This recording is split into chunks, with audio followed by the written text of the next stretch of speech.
Matt and Josh, I want to ask you guys a question. What's up? What would you call the result of two good friends, one of which is going through a divorce that has taken him down the darkest path his mind has ever been through? Shit, this podcast probably. I mean, yes. Wait. Am I going through a divorce? Don't answer that. Josh, what's your guess? Um, well, if it isn't the podcast, I'd have to go with Indiana Jones and the Temple of Doom. You're right, and that's what we're reviewing this week. I'm Chad. I'm Matt. I'm Josh. And you're listening to episode 95 of We Used to Talk About This at Work.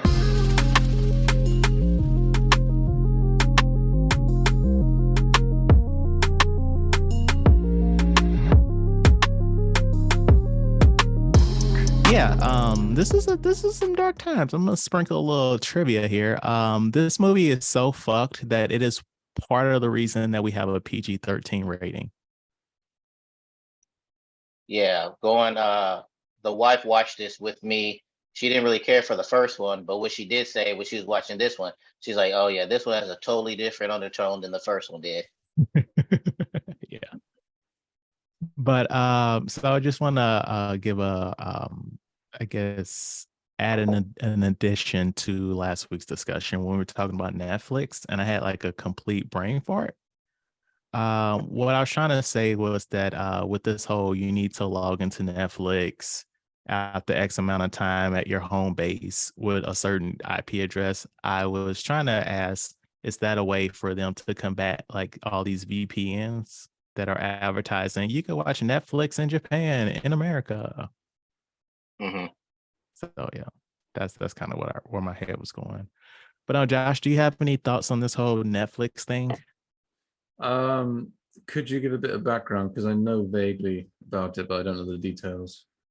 Okay, so Netflix is cracking down on password sharing. So let's say that I pay for Netflix and I'm like, oh, hey, Josh, you're my friend, you're my cousin, you're my family.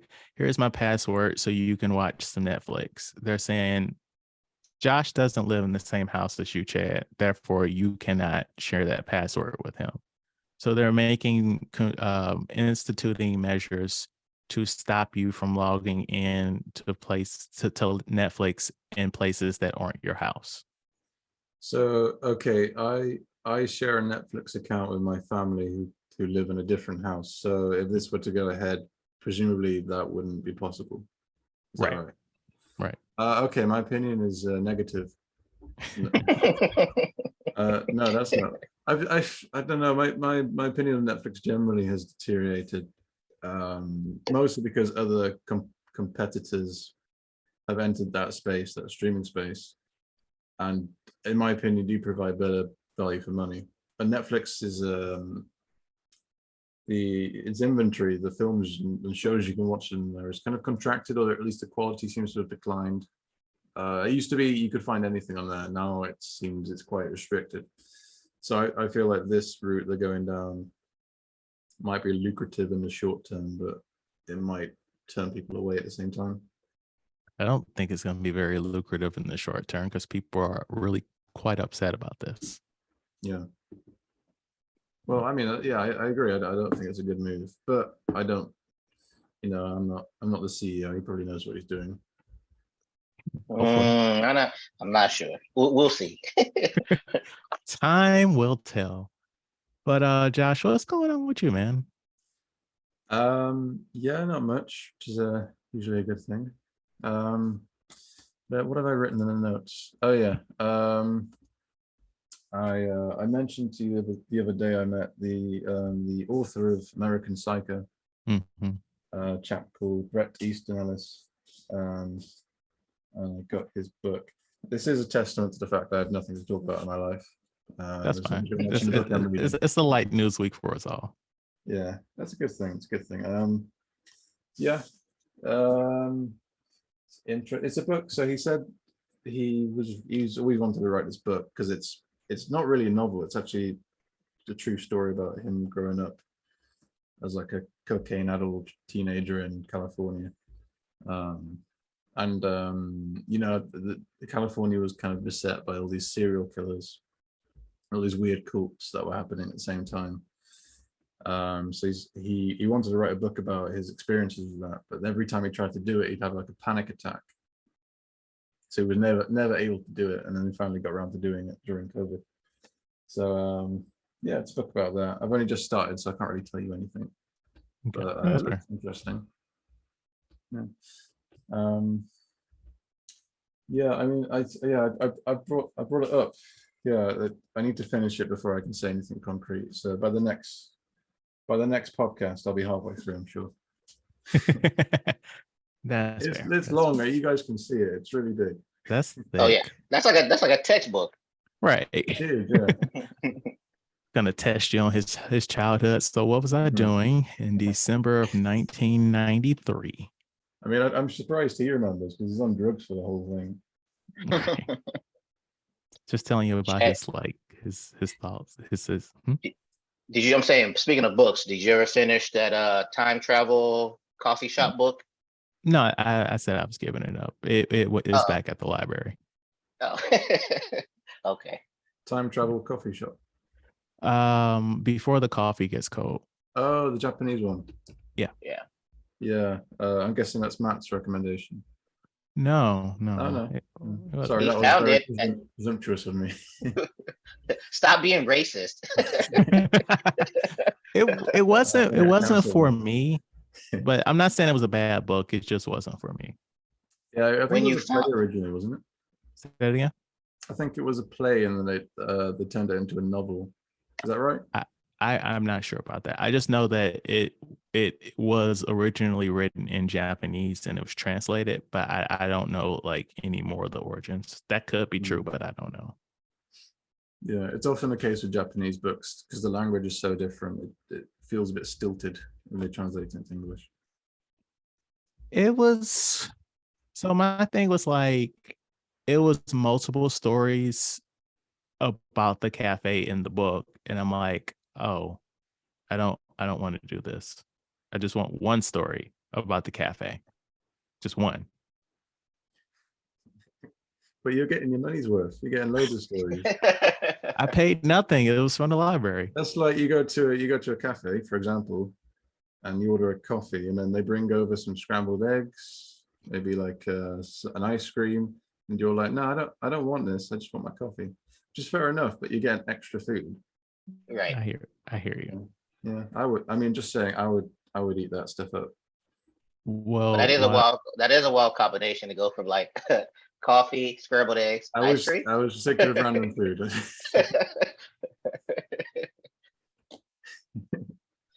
How did you find that book? Were you just actually like strolling through the library and then found it, or you saw it somewhere else and you went there to pick it up? it's getting a lot of traction online in certain spaces. Yeah, it's like Okay. I like time travel stories. Okay. Yeah.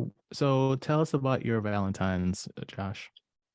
But yeah, I was curious to ask Matt how much of a thing Valentine's Day is in Japan, if at all. In Japan, it's okay. Before Valentine's Day got commercial, it used to be a thing called they used to have White Day, and White Day is when girls give guys candy and chocolate and stuff like that. That used to be a thing. I mean, excuse me, it still is a thing. And then on Valentine's Day, that's when the guys give girls things. But now it's gotten like, once Valentine's got popular and everything, and it became like a couple thing, then it's more leaning towards that. But some people still do the White Day and things like that. Because at work, when it was White Day, I was like, where my candy at? Where my chocolates at? But a lot of them don't do it like that, because if, for example, they do it on White Day, then like the guys, or vice versa, the girls feel obligated to give the person who gave them something the next holiday. So they don't really like that. So the younger generations are moving away from that to just the person they really care about, not just the girls give boys stuff. Okay. When is White Day? Oh, it's not the Put me in. 14th. That's no. actually on the It's 14th. no, it's somewhere else. Hold on, let me see. Japanese White Day, March 14th. March. Oh, right. Interesting. Easy enough. Yeah, 1 month after Valentine's Day. Yeah. I don't have any plans. Because my wife's birthday is the 16th.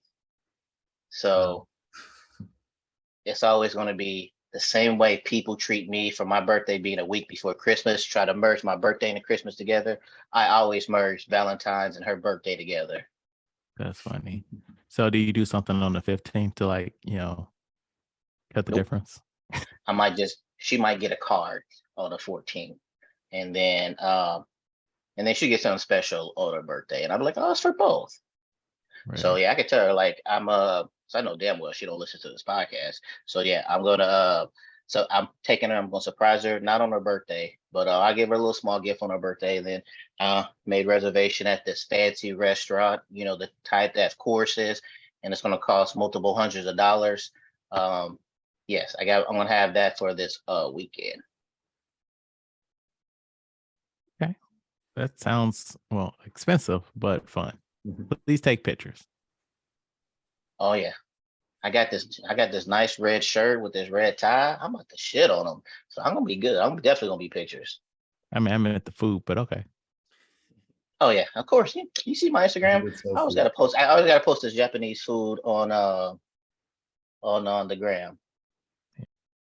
But speaking of Japanese food, um, I have a question for you guys because I was talking to my coworkers about different foods and things like that. I was like, there hasn't really been anything in Japan that was like out of the ordinary. That was like, no, I'm not going to eat. I'm the type of person to where, all right, I'll try it once. So like I've tried like alligator when I was in Texas. I've tried frog legs. I've tried cow tongues and things like that. So, and I was saying like I want to go to Australia because I always wanted to visit Australia, and also I'll try some kangaroo if I was there. So they were like, oh, what? They eat kangaroo there, and like getting like not offended but shocked. It's And the, I it's was the like, country's it's on the flag, right? It's like it's their right, national probably. animal. Or would So I that told be him, the I was like, koala? ooh. And I think Don't eat. kangaroos more associated with Australia than a koala. I was gonna say don't eat Yes, a they will, koala. huh? That feels wrong. Well, Because koalas they're have so cute. chlamydia, don't Yeah. Yeah. But I was like, just like how it's normal for them, just like how if I was like, hey, in Japan, I'm eating horse tongues to other people, that'd be like, that's crazy, but that's normal for you guys, right? Hmm. So I was like, so I asked them to name me something that I would be appalled to eat that like Japanese people eat normal. Now, before I get to that answer, I'm glad we have Josh here. So, Josh, so say if I was coming to London, and what is something that you guys eat there that's normal for you guys that an outsider would be like, oh my God, that's crazy. I can't believe they eat that. Well, London specifically, it used to be the case that people would eat jellied eels. That's like a specialty, but no one eats that anymore. I've never had one. Okay. But for the UK generally, I know I mentioned before the podcast, haggis, which is a Scottish kind of, I don't know how you describe it, but a mixture of lung and heart and blood and stomach. Sounds appetizing. Oh yeah, it is. Yeah. I had some for breakfast. Black pudding, being the other sausage made from blood. Although interestingly, we used to get kangaroo curry at school on Australia Day. Really? What is that? Kangaroo curry. Oh, kangaroo curry? Yeah, I never had it. My friend had it. I remember it was dinner. We had dinner at school, and the options were kangaroo and haggis. Weirdly enough. And sorry, this is a bit of a tangent, but we were going to this debating challenge afterwards at another school. And he had the kangaroo, and me and my other friend, we had the haggis. And he said to us, "You're definitely going to get sick if you eat the haggis." The sick. Yeah. So we had the haggis, and then we went to the debating challenge. He was the one doing the speech, and we were just there for kind of support. Halfway through his speech, he suddenly goes, "Sorry, I'm going to be sick," and then vomits everywhere. All over the front view of the audience. It was horrific. Maybe I don't want to try the kangaroo now. Yeah. I mean, Yeah, so, you just have to have a specific kind of palate. That's all. Yeah.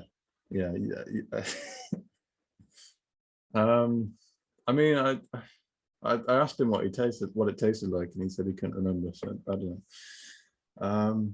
But yeah, you should definitely try that. Chad, what's oh no, sorry. Oh, go ahead. Oh no, I was just trying to think about any other food that you might find strange. In the UK, I don't think so, to be honest. No, no.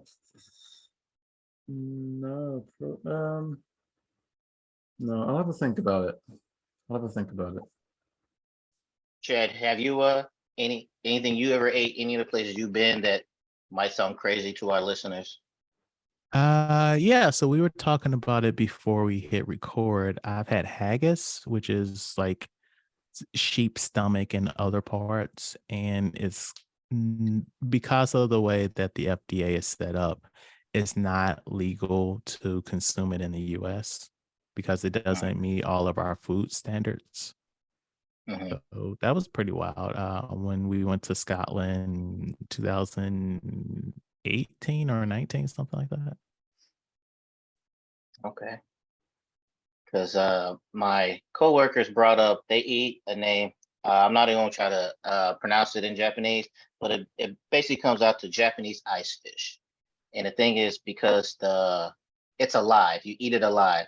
It's like little minnow, small fish that's in like a little cup, and they're alive with like soy sauce or soup. And you don't chew it, you just basically swallow it down. I've never ate anything alive. So this is the first thing that thought where I'm about to take a pause on this one. But I realized that the season that is in March. So for the listeners and the viewers on YouTube, I will record this and eat this for your enjoyment.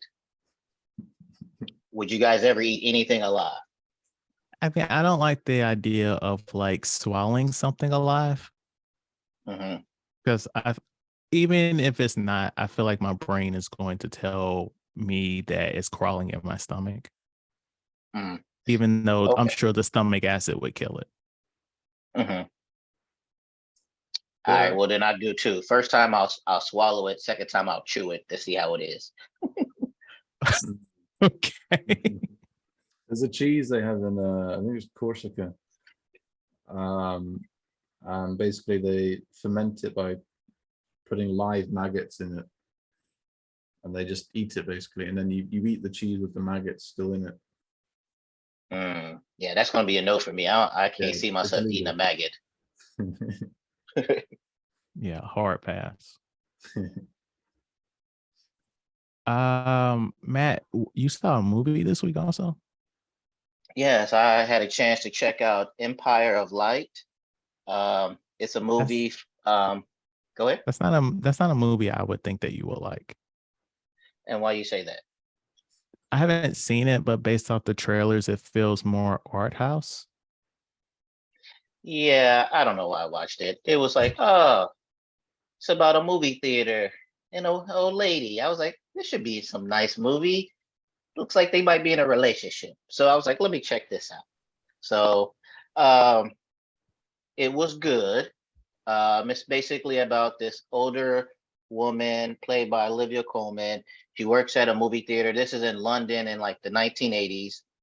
And then a black kid played by Michael Ward starts working, and then she sees him being experienced the racism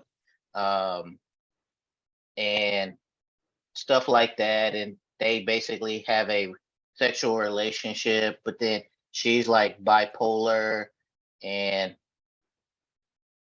I ain't gonna say chaos assures. Things happen to progress the storyline. But back to what you were saying, it did make it kind of seem more like artsy and about like the golden era of cinema and things where I kind of feel like they missed the mark on that. But it's definitely not a bad movie. I ain't gonna say it's great, but it's a good movie. Um, yeah, it was very good acting between all parties. It was just something I saw and I was like, let me check this out. So, recommendation, yeah, I'll recommend for people to watch it. Okay. I had a light week also. I caught the new M. Night Shyamalan movie, Knock at the Cabin. It was okay. As of late, it seems like M. Night Shyamalan has been on a bit of a resurgence. In my opinion, maybe 6 years ago when he did The Visit, he did a found footage movie about two kids that visit their grandparents. And it was like M. Night back on form. And then after that, he did Split, which was excellent. I didn't catch Glass or Old, but based off the trailers, they had like Batista, it had Ron from Harry Potter in it, in this new one. And so I'm like, okay. And for the first like maybe 30-ish minutes, I was like, oh my God, this is like a 5 out of 5 here. Like we're clicking on all cylinders. This is amazing. But the movie's just an hour and 43 minutes long, but I feel like we got to the point well before that. And so I'm just like, it feels like we're spinning our wheels here. And like, this would have been like an interesting, like Black Mirror episode or something. Well, I mean, I used that just because at this point it's a catch all, but like a Twilight Zone, Outer Limits, one of those kind of science fiction-y shows, like where we can wrap this up in like 45 to 50 minutes and just call it a day. So let me ask you a question. Would you be able to do it? Would you better kill? Okay, so I'll watched give it too. okay, I'll give some information. So basically, 4 people come to this gay couple's home, not home, their rental cabin, and with their daughter, and they're like, "Hey, one of you needs to kill somebody else in the group to literally save the world," and it starts off with some interesting ideas. It's like if some people came to you saying that, like most likely you aren't going to believe them because that sounds fucking ridiculous. But like slowly there's more and more evidence that maybe they are telling the truth. Like I feel like yes, but I'm not going to do it initially, and I would obviously need proof before I kill someone or I am down with somebody killing me. Is it convincing I guess the conclusion they come to without spoiling it, but like based on the evidence they have? Yeah, I mean, and this movie's based off a book, so I feel like some of the groundwork was done for him, but like it has some good like what's the word? Basically, they don't just take it for face value. Characters are questioning things. It's like, okay, if this is your proof, what if XYZ? So basically, they're like, hey, these plagues are going to happen. And so they turn the TV on and then they show them like proof of it happening. And one of the characters is like, okay, but they've been talking about this hurricane for like several hours. Who's to say you guys just didn't see this and then come here and then turn the TV on and this is still happening, Like, so they're questioning the events as it's happening. And so like, I feel like it's kind of balanced. Yeah. The only question I have for you is, if you want to edit this out to get rid of the spoilers or whatever, but all right, the only question I have is, if this is real, right? Because we saw everything that happened each time each person died and things like that. But the point I didn't understand was the guy who attacked one of the guys, he knew. So the question I asked, how did this play? What was the point of that then? If like they were telling the truth, we seen it, they die, more stuff happened, what was the point of that guy actually knowing them? It was to throw more doubt into the situation. Okay, so to really play a part, it didn't actually have to play a part further in the story. Just that give us, oh, okay, maybe it is true. Maybe they are faking it type of thing. Right. I mean, it does Okay. have a part to play because it's like if somebody came to you with this crazy story, would you believe it? And it's just like little things that like make it so that maybe this person is full of shit. These people are full of shit. Mm, got you. And I love me some Batista. Yeah, he's an excellent actor. So you mentioned it earlier. I made you watch Harley Quinn, a very problematic Valentine's Day special. And Josh, since you've never seen any episodes of the show, what were your thoughts on it?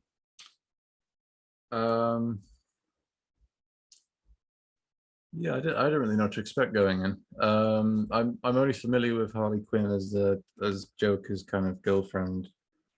I've never seen her in that kind of comic context, which is what this cartoon is. So I wasn't kind of prepared for a kind of more Adult Swim kind of comic show sort of comedy. It was entertaining. I didn't necessarily find it funny, but it's going to say pleasant to watch is definitely not the right term, especially at the end when he's the beefed up Bane is walking around copulating with skyscrapers. Bane. But yeah, no, it was again the wrong word, inoffensive, but you get the idea. Yes. Matt, are you caught up on the show? Okay, so I wasn't, but then I was like, I realized it was the last episode. I was like, well, then how? Because I know I watched beginning of season 3, but I was like, how far into it was? I was like, the last episode I seen was like episode 5. So then I finished all of them, the rest of them to get to the final, and then I watched it. So how was it with all that? Well, I mean, you didn't really need a lot of context, but how was that?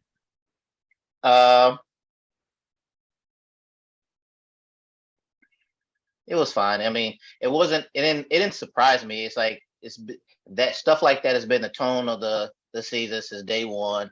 Yeah. One thing I was surprised was that our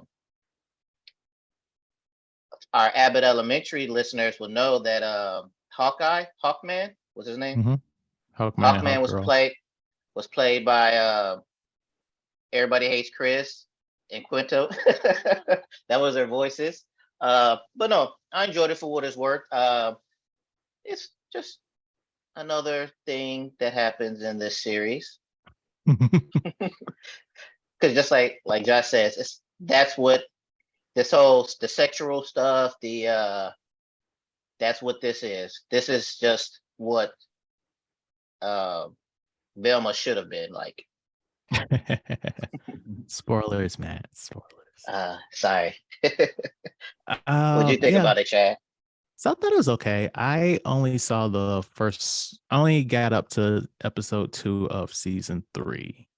And so when it opened and then like they were showing like where the characters were, specifically Bruce Wayne, I was like, oh, what did I miss here? Oh yeah. I guess wait, should we can you give a quick backstory or what this episode's about? Because I know we're talking about bits and pieces, but just for the audience to give them a general idea what this episode was about. Yeah, so in this episode, so by this point in the series, Harley Quinn and Poison Ivy are dating. And so it's their first Valentine's as a couple, and Harley wants to give Poison Ivy the best Valentine's she's ever had. And this kind of goes to how part of this is Harley's personality, but part of this is because of like the trauma that she experienced with the Joker. She really wants to, she's a people pleaser. Mm-hmm. And so she goes out of her way to have like, create like such an elaborate Valentine's Day for Ivy. And she's like, oh yeah, this is the best one I've ever had. Thank you. I love you. And she deduces that she's lying. And so she goes Well, to, because she said not the best. She said this is a very good Valentine's Day. yeah. Yeah, And she so wouldn't say best. she's like, why isn't this the best? So Harley gets like basically a potion to give Ivy the best sex that she's ever had. And as a result, like Ivy's like a plant lady. And so she released spores that affected like everybody in town, and they couldn't stop having sex with each other. And so Everybody was horny. the problem was Bane. He, for reasons, he became giant and also really horny. And so he was just trying to literally fuck everything. And so they had to figure out how to stop that. So that's the gist of it. Overall, just saying that was fine. The Beast story with Clayface, that was fine. What I actually didn't care for, which I thought I would like, was the cutaways to the various couples telling like their love story. Mm-hmm. Because like even they mention it like it's a waste of time.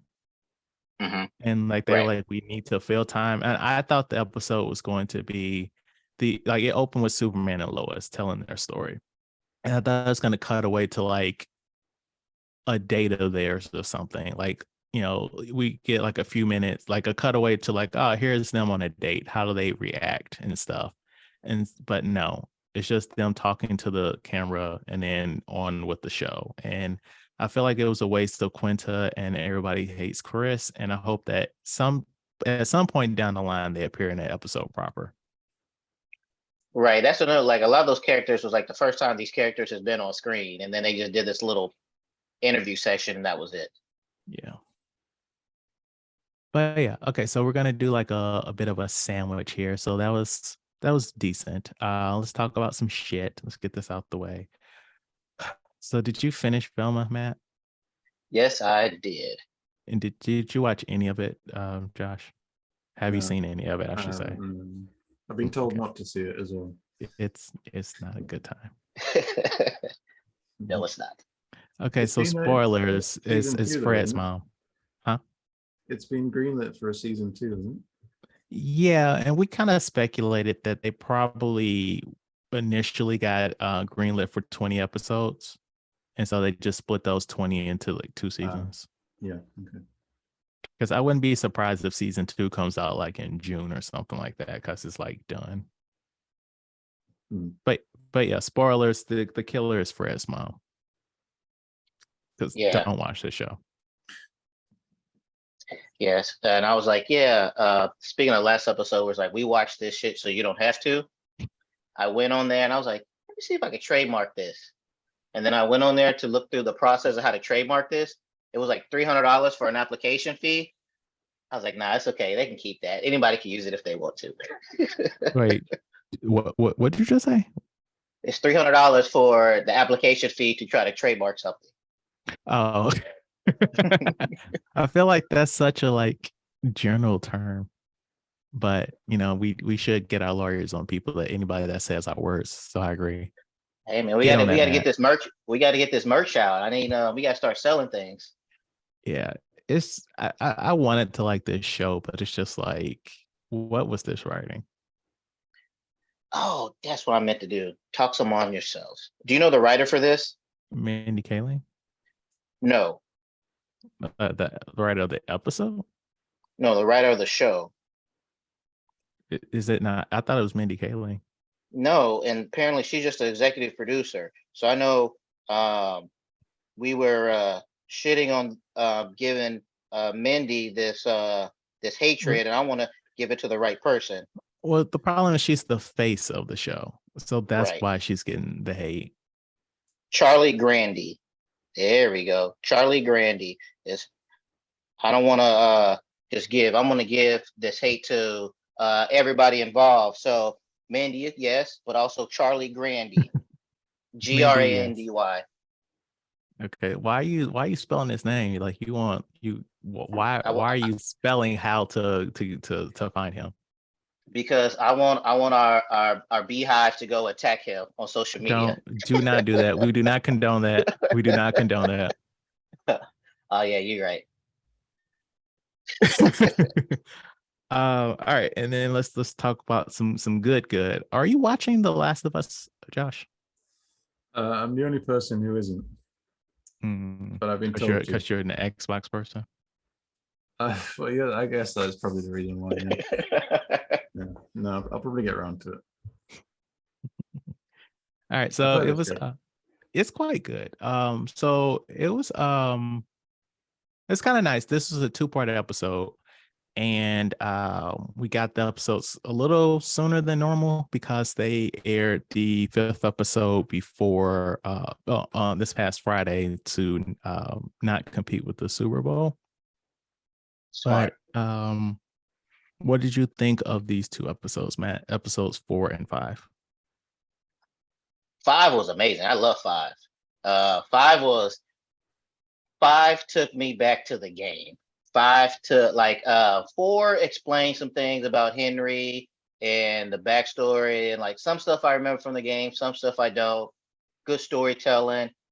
But 5, it was where it was at. Like everything about 5 from well, we'll get into that, but I love 5. All of the monsters, the Joel. I remember the part in the game where Joel was in the house and he had to protect Ellie with a sniper rifle. Um, I loved everything about 5. 5 was a great episode. I liked it. I liked them both as well. I mean, I really like that actress. Her name is Melanie Linsky. She's popped up in a lot of stuff, and her What character was character was she? interesting. She was the bad lady. Okay. Her character was interesting because she's basically a Karen that is the leader of formerly a resistance group. Now they're the winners. Mhm. And it's just like she's just so cruel. And it's just like if a Karen had power, would she be doing this? Of Possibly. course. Yes. So I felt like she played a role quite well. It's interesting to see. So I sent you a post yesterday about how watching The Last of Us at night so close to bed, like it's not good for my head because it's just like I'm just really thinking about it. It's like if it goes down, I'm gonna take my daughter and we're gonna do our best to like survive out in these streets. And it's like you find yourself a quarantine zone and it's just hell on earth. It's like Mhm. what do you do? Yeah, that was especially watching 5. You don't want to go. You don't want to watch that before you go to sleep. Right. But yeah, a lot of us will be dead. A lot of us, if this happened for real, unless you hook up with a good group, it's gonna be hard out here for a lot of us. Yeah.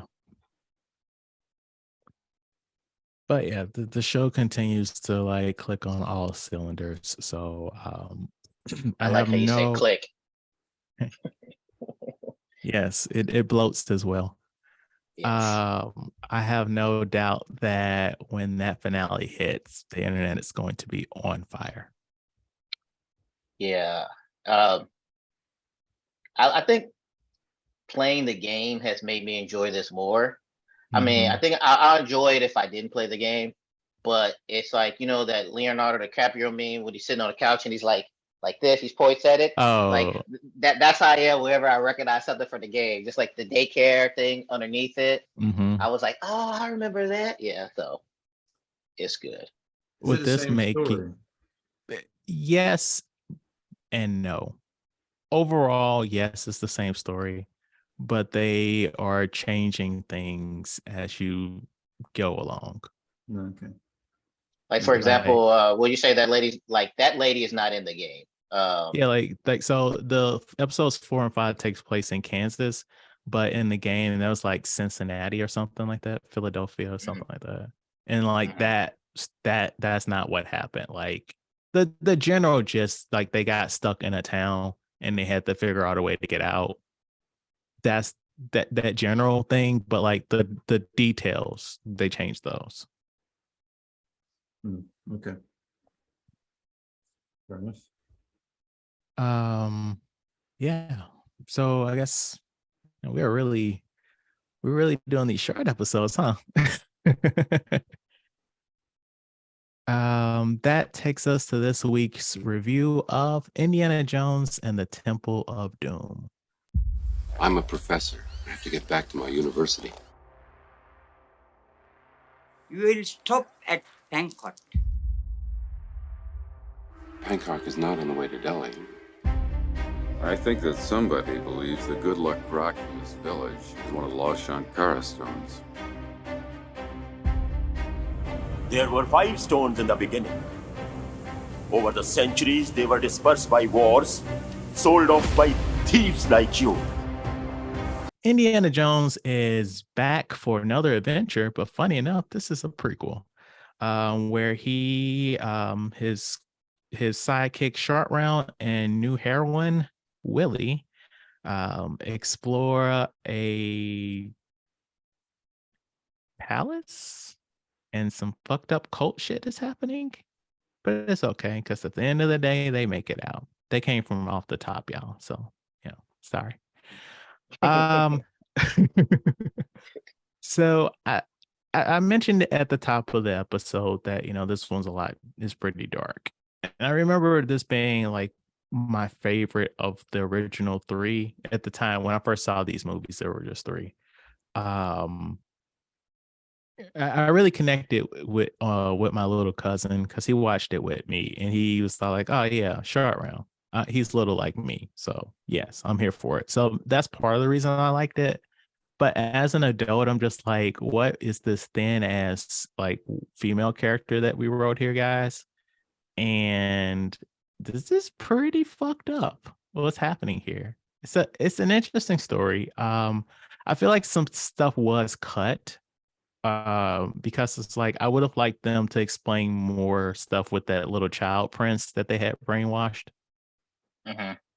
But overall, it was pretty good. But yeah, I didn't like it as much as I remember liking it. Josh, what are your thoughts? Yeah, hold on. First of all, when you say it was your favorite out of the original trilogy, are you implying that the 4th one is your favorite? No. I'm saying when I first saw like back way back when. Yeah. Just all right. I just want to get that straight. Yeah. No, it's actually my favorite as well, even though a lot of people they don't like it as much as 1 and 3, which is fine, understandable. And yeah, I watched it as a kid as well. I watched them all when I was very young. And yeah, it was horrific. Still is horrific. Like just the bit where he pulls that guy's heart out, when the guy falls in that roller and you just see a smear of blood. And yeah, it's the film that kind of made them introduce age ratings. But even then, the age rating they gave it was still like PG. But I was watching it with Alex the other day, and was like, this would be, we have different age ratings in the UK, but I think this would be like a 15 plus at least if they had all this kind of stuff going on in it, because it's really dark. But it's I don't know, it's a fun adventure. It's a kind of box ticker. The atmosphere is kind of horrific, but quite thrilling at the same time. It's offensive in many different ways. But despite that, I watched it feeling that it wouldn't hold up, and I actually had a really good time. And in many ways, it's kind of like a film that's sort of that offensive wouldn't get made today. But at the same time, I felt like I hadn't watched a film this fun in a long time either, because it was unabashedly just trying to have a good time. When you say offensive, are you referring to specifically that dinner scene or other examples? Mainly the dinner scene. I guess it is like a white savior kind of trope, which is a lot more common back then. That's gonna happen with a white lead. Willie we don't well. really have... Yeah. So in the research, it was saying that they cut out a line where the whole dinner scene felt really off to Indiana as well. And it the point of that was to showcase that something was not right in that castle. Yeah, I don't think you would watch that and think, oh, India, they just eat this in India, because everyone knows they don't eat monkey brains. And Right. Slithering And that lizard so things. basically a line that was cut was like a Hindu wouldn't touch meat or something like that. Hmm. And to show like he's picking up like this shit's not right here. I'm not sure why they cut that line, but I feel like that could have saved them a little bit Yeah, of 'cause the he- outrage. He looked like he was just like going along with it. Like he wasn't. It was not completely nonplussed. by I the mean, whole- you can't whole make a big monkey brain. thing if like, you don't know these people, they could like kill you. You can't, Yeah, gotta keep it low that's key. true. Also, Uh, do you know what languages he speaks? He just understands everything. He speaks Mandarin at the start, and then he's speaking, I think it's Sinhalese, which is an obscure Indian language that he just happens to know. yeah, And then he's yeah. reading all this ancient. He's learned it, Josh. He's learned it. This is the prequel. This is when he's young. That's Well, absurd. this takes place 1 year before the last one. Still, that year is foundational in his education. That's fair. Matt, what were your thoughts on this movie? First of all, I enjoyed this one better than the first one. I thought the first one was kind of, I ain't gonna say boring. That's not the right word. I say this one is more exciting than the first one. One thing I did catch. Did you notice the name of the bar the club they were Obi-Wan. at? Yeah. Yes, Obi-Wan. I noticed that when they were leaving. I was like, oh, look at this. They do a Star Wars stuff. But honestly, Willie was annoying to me. I didn't like all that screaming throughout the movie. And like I've never seen this movie all the way through. This is my first time. I've seen like clips, like the whole cart rolling around scene and things like that. To me, that ran on too long. I didn't like that. That kind of drug on too long. But overall, I enjoyed it. It was dark. It does. Well, no, that's spoilers. But does he always have like this love hate with his women companions? Is that the thing for Indiana Jones? There's some stuff in the third one that at the end of the day is kind of justified, but I'm not gonna spoil that for you. But yes, that is his character. Okay, because it's like this one didn't make no sense. He apparently like first I thought him and Willie was in on the gag. Like they pretended like they didn't know each other when they first met and all that stuff, but Yeah. he really didn't know him. He gets on this plane, goes to this different country, and then like she's hating him throughout the thing. But as soon as like she takes a shower, oh now they like each other and they're kissing. I'm like, where did this come from? But I guess maybe this was just a thing down in the 80s to how you're quick to fall in love, I guess. I don't know. But I agree with you guys. I enjoy the dark stuff. Short Round, I like him. I like him even more now with the actor now. I appreciate him more now. But yeah, I can't wait to see the rest of this. Hopefully, as so far the second one has been better than the first one. Hopefully, the third one will be better than this one. And the only thing I know about the third one is just that's the one where like he has to pick a cup or something, and if you drink out a wrong cup, something happens. So that's all I know about the third one. Did your son watch this movie? He started to. He was up into it until they got to India. Like once. All right, now I'm thinking about it. If I was a kid, I would have felt the same way.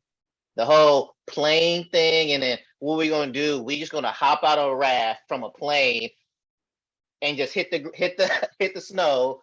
And then plus, I know this was like what 84, 85-ish. So you can see the background ain't real. And then they couldn't leave well enough alone. They could have just hit the snow, slid safely, continue on this journey. But of course, no. You hit the snow from a plane.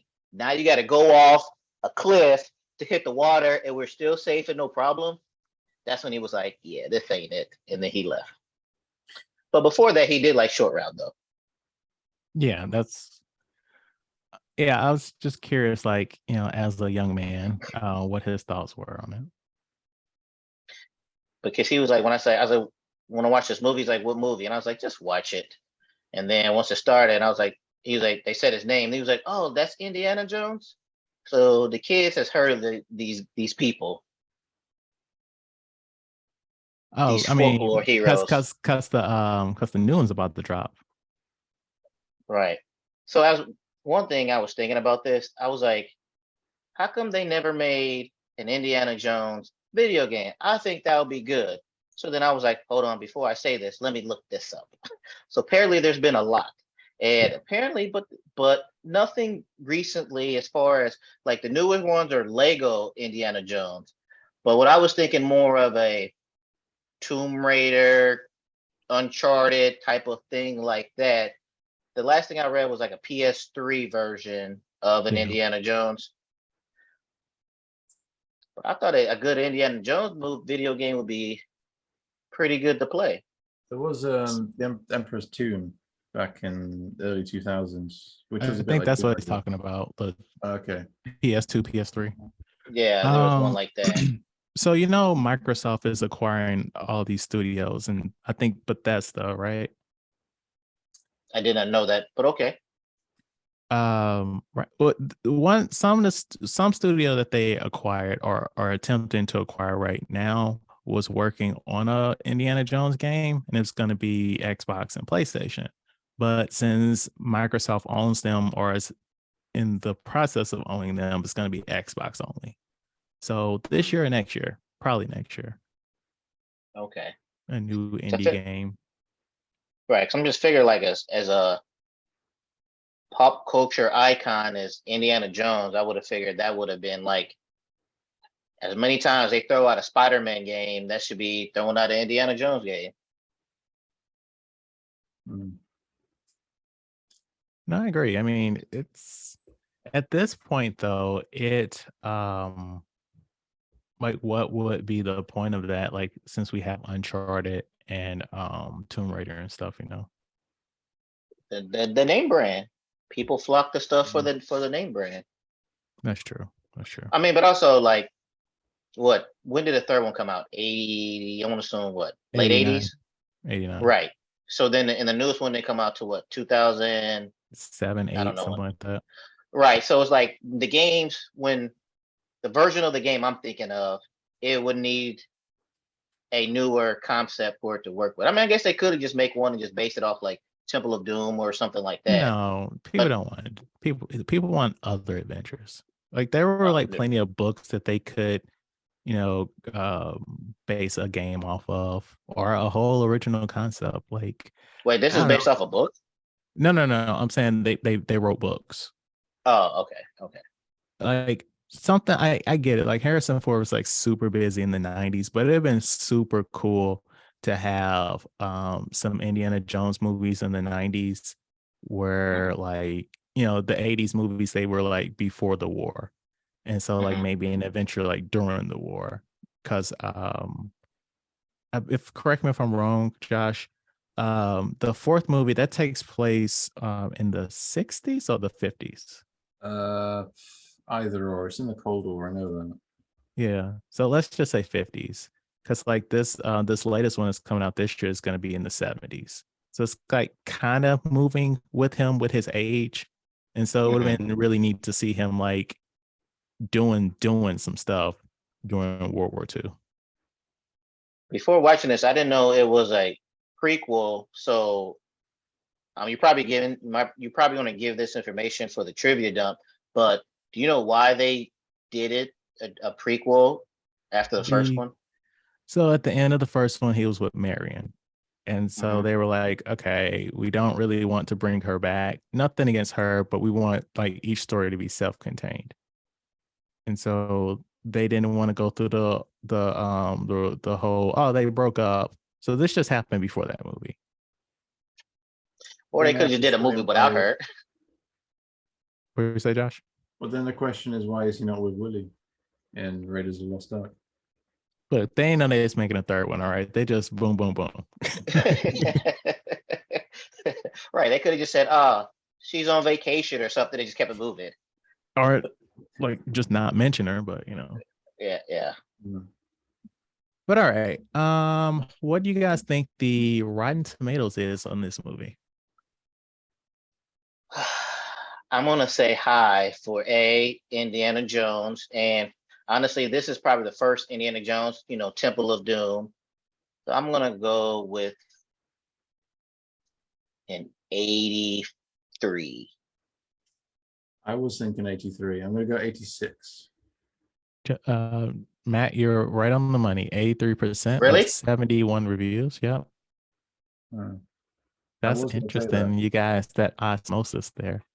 The audience score was 82%. I know this was 84, but I was thinking, all right, y'all need to go ahead and upgrade these special effects real quick for me, because me watching it today for the first time, I get it was 84, but we got the As much technology. work as they put into Star Wars. Make something better, man. I was like, I get it. Y'all didn't have it then. Y'all have it now. Make it so my son can be like, he won't be like that. He'd be like, oh wow. I wonder if that's Spielberg that stopped that. Because I actually we'll get into it right now. So I learned this from TikTok. So as I mentioned at the top of the show, George Lucas was going through a terrible divorce from his wife during this. And it's been fairly well known that the reason the first Star Wars movie technically was as good as it was. When I say technically, I mean the editing and all that stuff was as good as it was because of his wife at the time. Like the first cut of the movie was really rough, and she really took charge with the editing to make it what it is now. As a result, in their divorce settlement, she gets residuals on that movie. What he did was, with the special editions in the 90s, he changed so much with those effects and new scenes and stuff that technically that's not the same movie, so that he wouldn't have to give her residuals. Did he do that on purpose? Yes, that's what I'm saying. That's why he did want to clean it up and stuff, but also Star Wars makes a lot of fucking money, and he's Right. fuck her. Damn. But visually, it's probably looking nice though. Yeah, I mean, he kind of overdid it though. Honestly, you've seen those special editions. Like, it's a little too CGI. See, I don't know, because I've never seen I don't know which version I watched. You can tell too much CGI. You don't need the Oh, context. well then no, I watched the original then, because those are ones like 80. I don't know when it came out, but this puppet man. Yes. But all right. But yeah, so I'm thinking maybe Spielberg was like, hey man, like don't do that to Indiana Jones. All right. So of the following, which was not a filming location for Temple of Doom? A, India, B, Sri Lanka, C, China, or D, England? Which was not a filming location? China. Yeah, I'm gonna go with China as well. I see that. Safety in numbers. It was India. India was not having that shit in the script. I figured, China would probably be like, nah, you can't film nothing here. Okay. No, they let them film some stuff. They wanted to film a scene on the Great Wall of China, but they was like too far. Oh. Okay. So trivia dump. Steven Spielberg said that he did not enjoy this movie as much as the rest of the Indiana Jones films, but said that it was a great experience for him because he met his future wife, Kate Capshaw, or Willie, during the production. Oh, wow. Did not know that. Yeah. For the bug chamber scene, Kate Capshaw was actually covered with over 2,000 insects. So that wasn't fun filming for her. I thought that shit was fake. Like when they kept showing the blonde wig in the back and they had bugs, I kept thinking, I know that's not her there, but I guess I was wrong. The chilled monkey brains were made from custard and raspberry sauce. And I'll throw this one out. In 1984, Kate Capshaw appeared on The Tonight Show with Johnny Carson to promote Temple of Doom. Right after she promoted the film and did her interview with Johnny, Siskel and Ebert came on and did the roundup of recent films playing. They both slammed Kate Capshaw's performance in Temple of Doom, calling it wimpy and whiny. Capshaw replied, "Please don't talk about me like I'm not here." Keep her name out your mouth. But also, all these years later, 30 some years later, I agree with her character was whiny a lot. It was I get it for certain scenes like the bug and everything, but like the whole you just jumped out of a plane and everything else like that, but then you're gonna complain about I don't like being wet. It was just like it was too much. That's the script's fault, though. Surely. Yeah. Oh yeah, 100%. Yeah, I blame it on the script. They made her too. I mean, but they were in like a whole fuck women mode, which I'm not saying it's okay. Right. Right. I get it. There was, I mean, just like now, you're not going to see that now for the better, I believe. She can be independent on her own and everything, but she did get a punch in one time when they was riding the cart. She got one punch in. That is true. That's true. They gave her a small crumb. All right. Thank you. It was fun as always catching up with you, Josh. And you, pleasure to be here. Yeah. Is there anything you want to promote before we get on out of here? Just world peace. Fair enough. Fair enough. So thank you for listening. Please rate, like, and review our podcast on your platform of choice. If you have any feedback, please email us at weusedtotalkpod@gmail.com. Like our Facebook page, We Used to Talk About This at Work, and follow us on YouTube, Twitter, Instagram, and TikTok at We Used to Talk Pod. Follow me on Letterboxd at BOW1213 and Matt at Mr. King0257. Come back next week when we review the Apple TV Plus original Sharper. And like always, I don't know if this was a good episode. I don't know if it was a bad episode. But whatever you think about it, talk about it at work. Thank you for listening.